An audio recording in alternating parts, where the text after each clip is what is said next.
All right, so real quick, so I'm gonna introduce. At least I think I'm supposed to introduce. Oh, okay. The last thing, real quick, if you guys are ever confused in your code, so let's say, again, I'm open recent. Where's my black screen?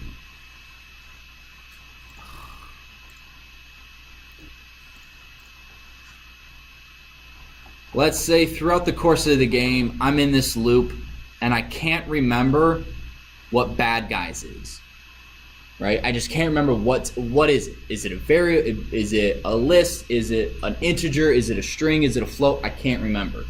What you guys can do is you can type the word type of whatever variable, and it will tell you what type of variable it is. Very simple, very useful. So I can't remember, oh, it's an integer. Okay, that makes a lot more sense. I'm good. Okay.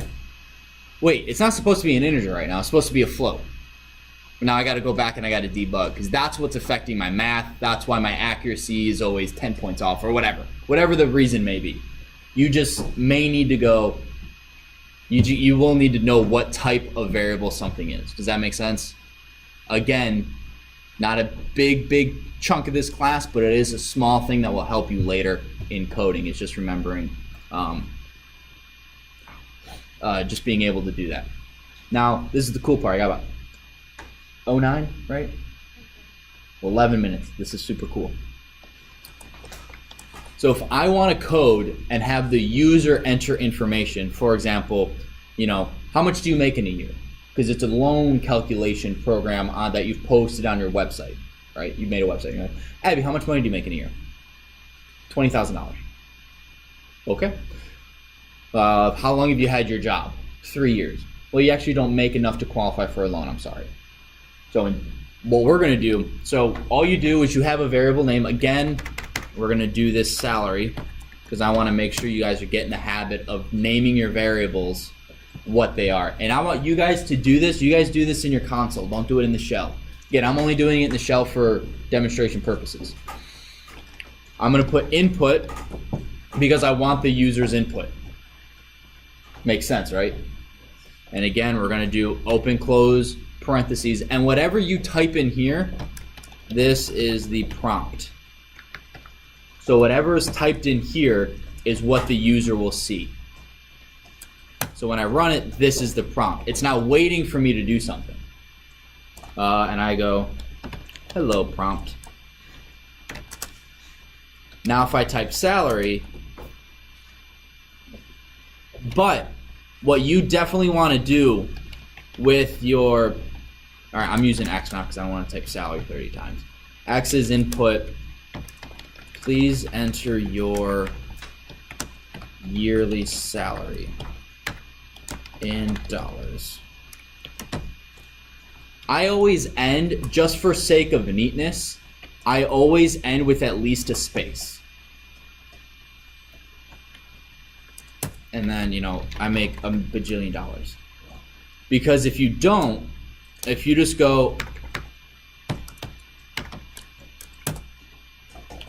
right, it makes it a lot neater if you have this space. It's, again, a very small thing, but it can make a huge difference in when you're coding and just the ease of reading. Because again, one of the things you need to do as a coder is to make sure that your user understands exactly what you need in order to do your program, and that they can read, right, your thoughts get across to them so that they can enter their information neatly and correctly to you. Make sense? Like if I don't speak clearly, you guys can't learn. If I don't code and display my information neatly, the program doesn't run as well as it can. Make sense? Okay. So X. So apparently I make fadisifada per year. That's a lot of money. Dude, that's so much money there's not even a number for it. It's like infinity, but more. All right, so now, what if they, X is input number. Again, I shorten these because I don't want to have to type it all the time. So 45, let's do y is input number 2. 78.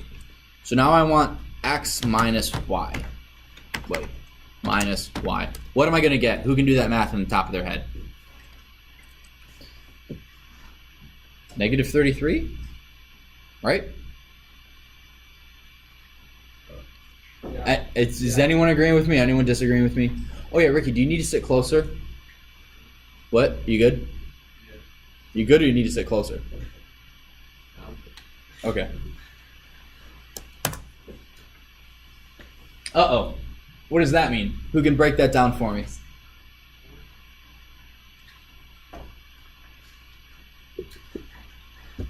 Michael. Or do you want me to go through it word by word?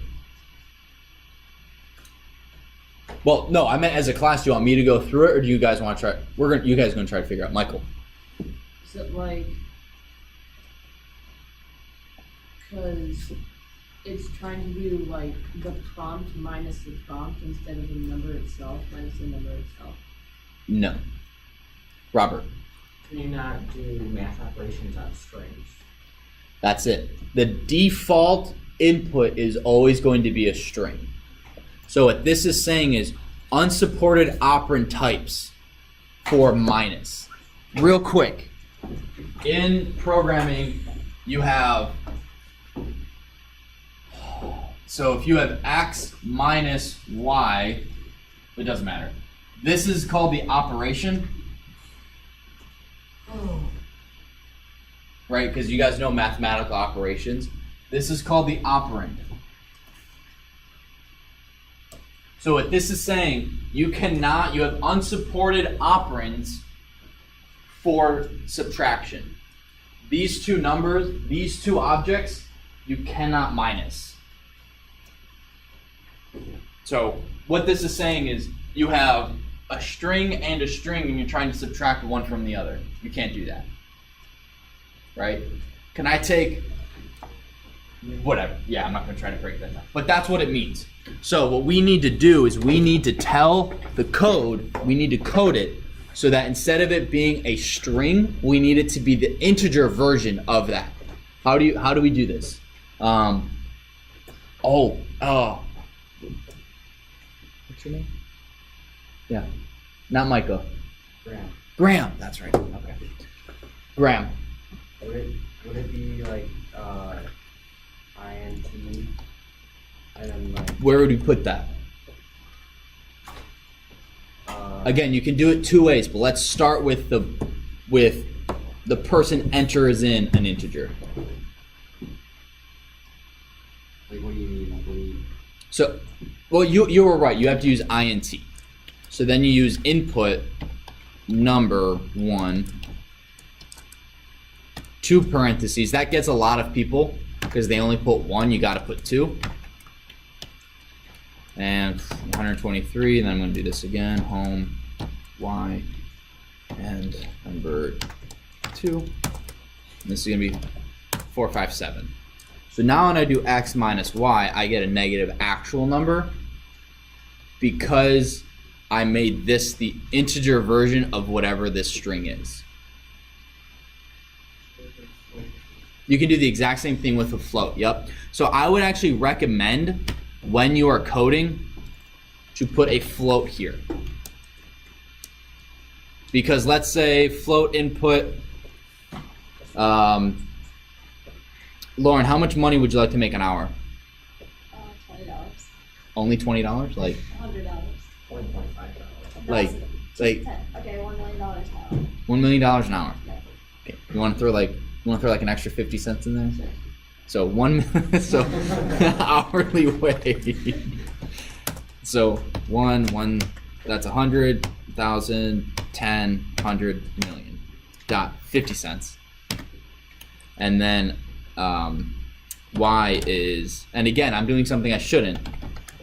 I should be making this, x should be salary and y should be hours, but hours. And oops.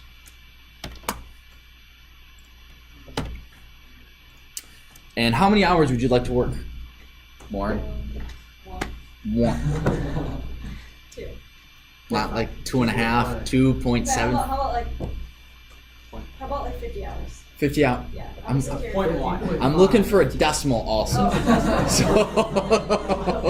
I would like to work two and a quarter. 2.25 hours. Oh, hang on. 2.25 hours.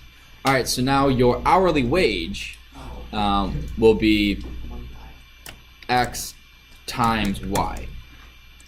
So, wow, you made a lot of money. Now, if you don't have float here, right, and we just make this int, let's see the difference. 10, 100, 1,000, 10, hundreds, millions, dot 5.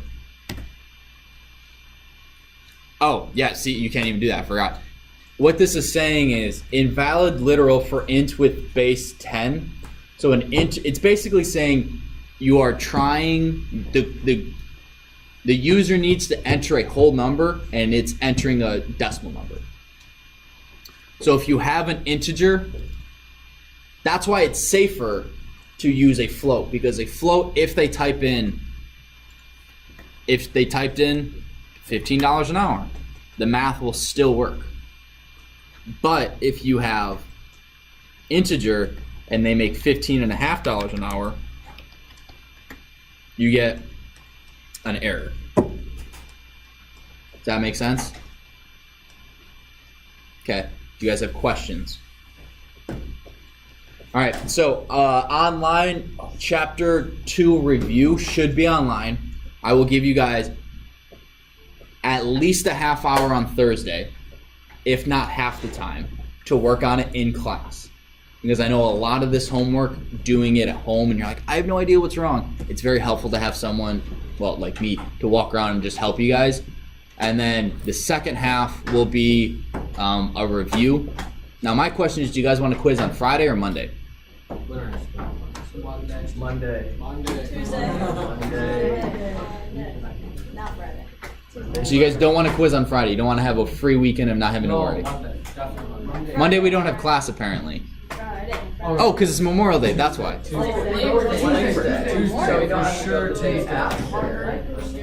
No, you just don't want to take a quiz.